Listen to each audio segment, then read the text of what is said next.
better understand the tension between East and West, we've come here to Istanbul, Turkey, a city straddling both Europe and Asia. Istanbul has a rich Islamic past. Until 1922, it was the center of the last great Islamic empire of the Ottomans. But 80 years ago, Kemal Ataturk became the first leader of a Muslim people to believe that in order to modernize, Islam's influence on society had to be crushed. Governments which ruled Muslims were very often, like colonial governments, they suffocated Muslims. They suffocated those who wanted to go back to their original culture. With all due respect to Kemal Ataturk in Turkey, I mean, this man is attempted to suppress Islam. Under Ataturk, Friday ceased to be a public holiday and mosques emptied. Sharia law was replaced by Western legal codes. Islamic scholars were forced to submit to state control. Arabic script was replaced by the Latin alphabet, and Turks were sent back to school to learn it. All the history of modernization was written in a way which excluded Muslim culture. So in order to be modern, especially in the Turkish case, we had to get away from our Muslim background. With his power as president and dictator, he begins his reform. He commands young Turks to go to business school. He brings in foreigners to show girls how to dress, how to manage their homes the European way. Into European dress, he forces both men and women, sweeping away the veil and the fez. For several decades, it seemed as if Ataturk's reforms could succeed. By the 70s, Turkey had become one of the most westernized countries in the region and an active member of NATO. But at the same time, rapid urbanization was changing Turkey's cities. A free market economy had increased inequality, and voters were frustrated at what they saw as corruption within the political system. Many Muslims began to question Ataturk's belief that Islam should be removed from politics. This desire to talk about politics as being separate from Islam is something that Muslim scholars on the whole have never accepted. Why? The Prophet Muhammad was a prophet and a statesman. So pro-Islamic politicians promised to rectify a split that they saw as artificial. Turkish secular author Aysel Ekşi. It is very easy to use religion in Turkey, in other Muslim countries, as part of Turkey is very poor, and then they just believe that if the Muhammad Prophet time comes back again, they will be prosperous. And this is what they claim. By 1996, a Turkish Islamic party had gained enough popularity to win over 20% of the national vote and came to power in a coalition government. In response, secular officials clamped down on Islam's most visible symbols. These women became victims of a crackdown on the headscarf, which was banned from all public institutions.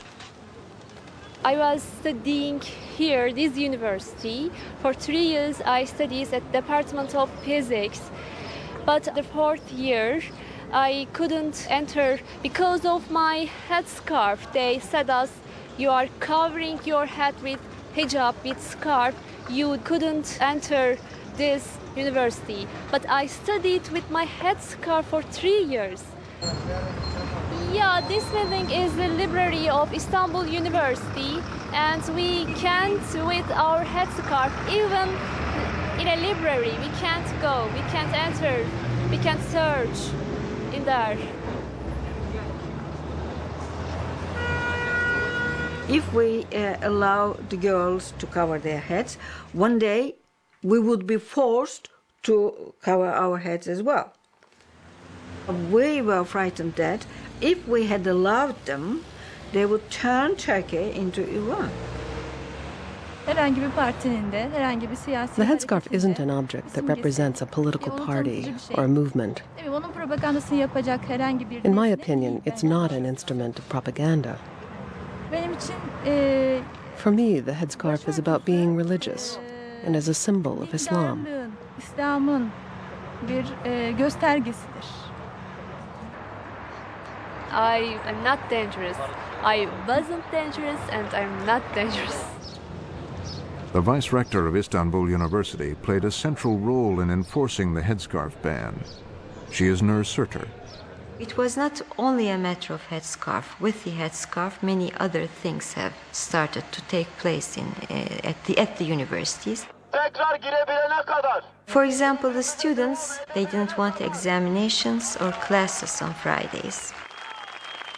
There are many mosques around Istanbul University, but students, instead of going to mosques, they wanted to do their praying at the corridors. And they published some magazines saying that they are coming to the university to fight for an Islamic state. So day by day, these demands increased. And of course, afterwards, some limitations took place. Yasak ilk başladığında When the ban started, I was in my 4th year of medical school. ve ilk başladığında On that day, just as I went into class and sat in my chair, hocam gelip bana my teacher came over and told me I had to leave. dedi. Ben de For half an hour or so, I tried talking to him, but they called the police. Polisleri çağırdı. They grabbed me and carried me out. The police moved in to break up the demonstrations.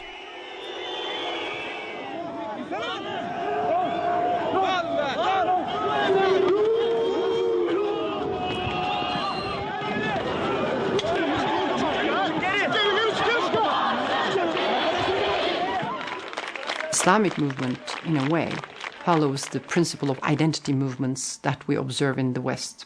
That means, as a social movement, they don't want to be assimilated to the principles of Western modernity. They have said, no, we want to be even more Muslim than what you expect. You know, there is this kind of exaggeration of this Islamic identity that we see today. Islam want to be modern, not in the Western way, but Islam. So they are trying to tell us, like black is beautiful formula, Islam is beautiful, and trying to be a reference point in different sets of civilization. These women began to work for a human rights group, counseling other students caught in the same situation and campaigning against the headscarf ban.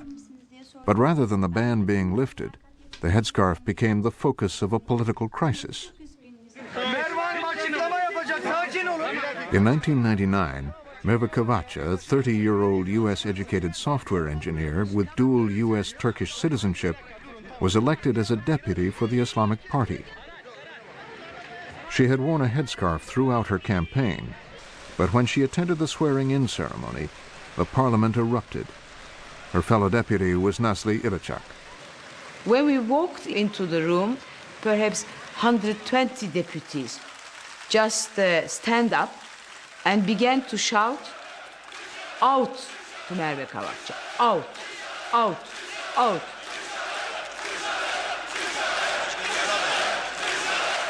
After 45 minutes, recess was declared, and Merve Kavacha was forced to leave the parliament building. Within 2 weeks, she was stripped of her Turkish citizenship. 2 years later, her party was shut down. Bölünmenin kimleri, hangi çevreleri sevindireceğini ve While we were filming in June of 2001, the Islamists were reforming into two parties, a traditional and a reform wing. This is the press conference of the traditionalists, and we want to listen to what he says. Leading reformer Abdullah Gül has worked in Islamic politics for the last decade.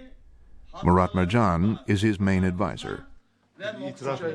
I personally, have to emphasize the fact that Islam can go along with democracy. And that is why we want to be very successful. If a Turkish example is not successful, I would say that Muslims will become more radicals.